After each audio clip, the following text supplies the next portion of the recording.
This is a 400 years old fort which is built by a 24 years young and dynamic naval commander. This is the second largest Danish fort in the world. And this is the headquarters of Danish East India Company. Hi everybody, this is Venkatesh Babu. Welcome to Archidesign Talks.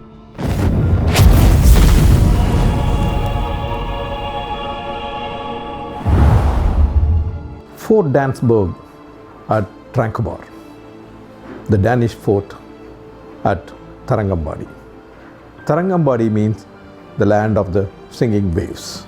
As early as 3rd century AD, the east and west coast of India is well known for its maritime trade. Tamilnadu has been trading with the Middle East, Southeast, as well as European countries. With the establishment of direct sea route to India, the major European countries established their trade posts in India, forming East India companies. Two Dutch merchants suggested Christian IV, the King of Denmark, to establish trade ties with Indian subcontinent. So the Danish East India Company was formed in 1616 AD at Copenhagen. A convoy of ships under the dynamic leadership of a young naval commander, Ove Ged, was sent from Denmark to India. After sailing through the Atlantic and the Indian Ocean, the convoy reached Koneswaram in Ceylon. The King of Ceylon did not give permission for the Danish convoy to establish a trade post in Ceylon because of the objections from the Portuguese merchants. Undaunted, Commander Ove Ged set sail to the Coromandel coast. Embody is a quiet fishing village on the shores of Bay of Bengal. In 1618 AD, Commander Ove Ged landed on the shores of this village where the waves are singing.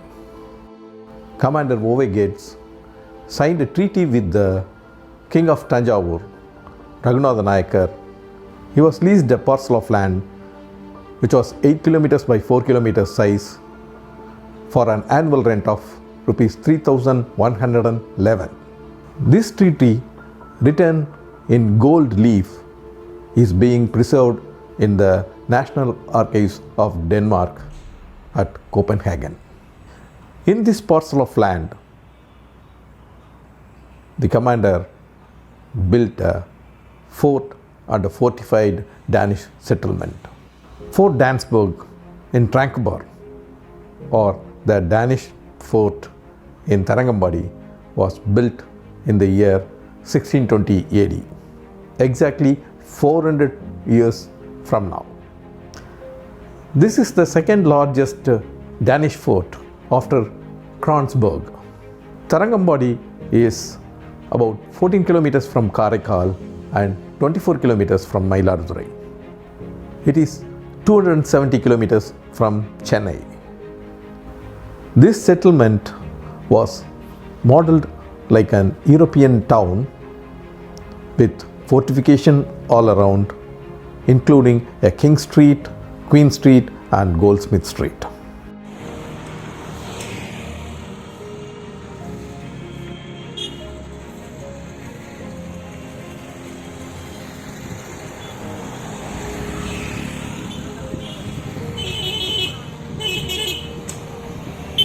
As we enter the settlement, we are greeted by an entrance archway with wooden doors.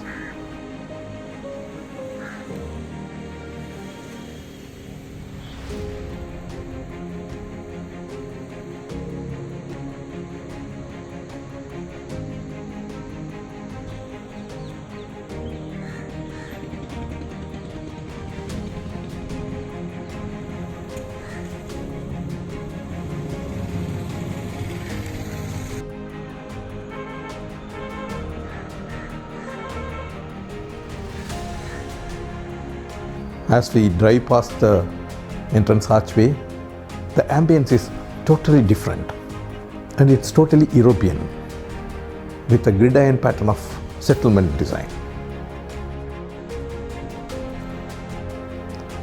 The first house you will see on the right is the gatehouse,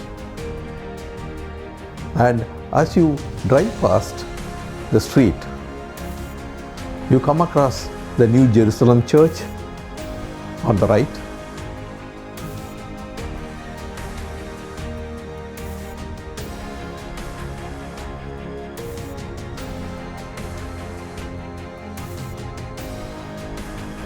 Then the King Street leads to the promenade on the beach. As you reach the promenade, you can see the Danish Fort, the Governor's Bungalow, the Maritime Museum, as well as the Bungalow by the beach.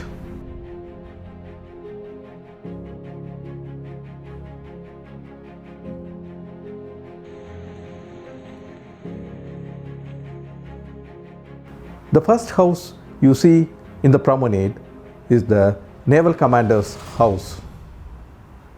It now houses the Maritime Museum. There are a lot of artifacts and memorabilia of the Danish period exhibited there.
The next one is the Governor's Bungalow.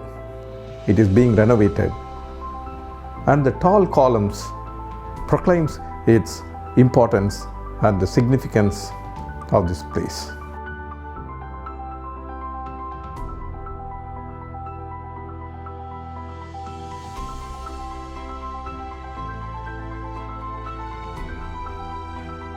As we move further on the promenade, we come across the Bungalow by the beach, built by the British.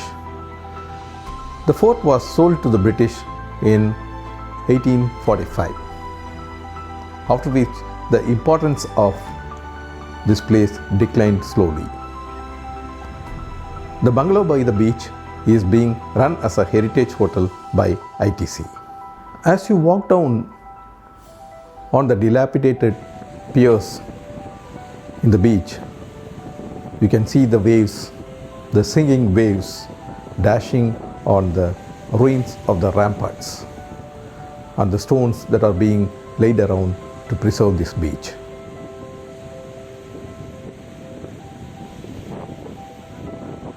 When you look south from the shores, you can see the grandeur of the Fort Dansburg with its north and east entrances. There used to be a moat around this fort which no longer exists. The fort faces east towards the sea.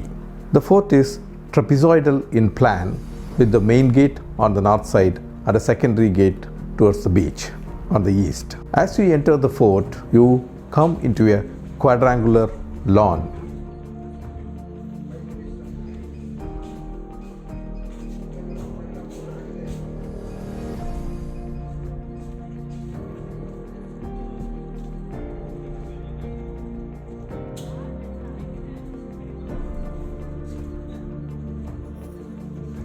There's a tablet erected there which announces that it's being a heritage site preserved and protected by the Archaeological Department of Tamilnadu. The fort was constructed by local masons and laborers with stone and brick core and plastered exteriors. The fort is laid out in a square form. The east wing is the main part of the fort, and it has got 2 levels, and it faces the sea. The lower chambers of the east wing also extends to the southern wing, whereas the west wing and the north wings are ramparts only. The lower chambers in the east wing and the south wing houses the warehouses, storerooms,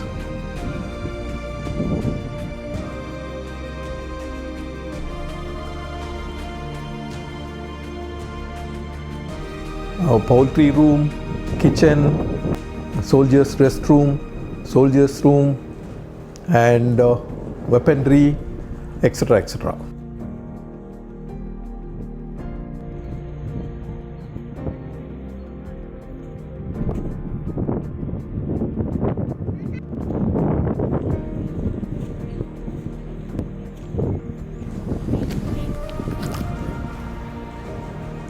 The upper level of the east wing housed the governor's residence, governor's office, the priest's residence, and the rectory. Presently, the upper level is having an office and the archaeological museum. Various archaeological finds around Tranquebar are exhibited in this museum.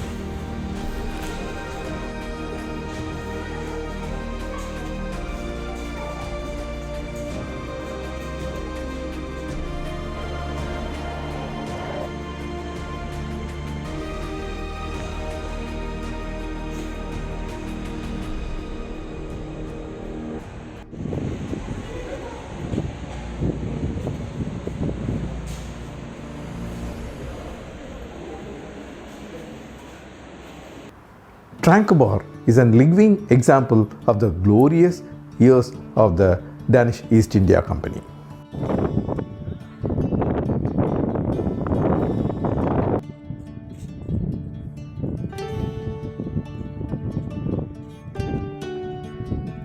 The architecture of this place is Danish in nature, with large halls, vaulted and domed roofs, and colonnaded central supports for the roofs. It also had porches and draperies.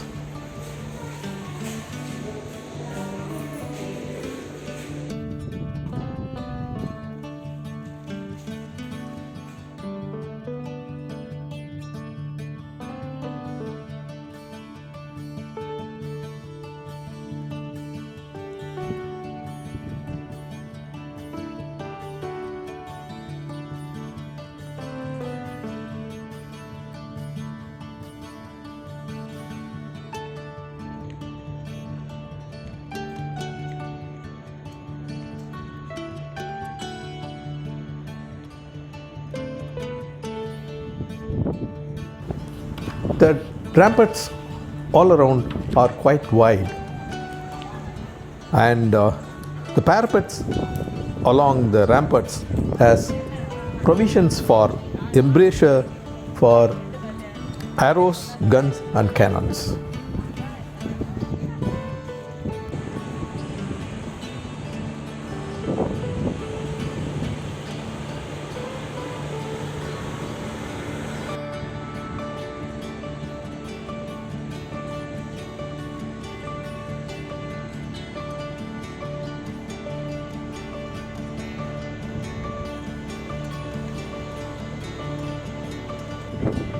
When the fort was under the control of the British, it lost its importance as a trade post and slowly deteriorated. After independence, it came under the control of the PWD department. Later, this fort was conserved and preserved by the Archaeological Department of Tamilnadu in 2002 with help from the royal family of Denmark as well as Tranquebar Association. Later, in 2004, it was badly affected by the tsunami. Then, the Archaeological Department, along with the Tourism Department of Tamil Nadu, with the expertise of Intact Pondicherry chapter, they again did a conservation and preservation of this fort. The Masilamaninathar temple, built in the 13th century by Kulasegara Pandian, the first Protestant missionary Zekenpal Iyer's residence, and the first printing press are other important sites to be visited in this place. Sarang Embody is also known as the ozone-rich beach of India. This is an excellent choice for a one-day trip to taste a piece of colonial history. Bye.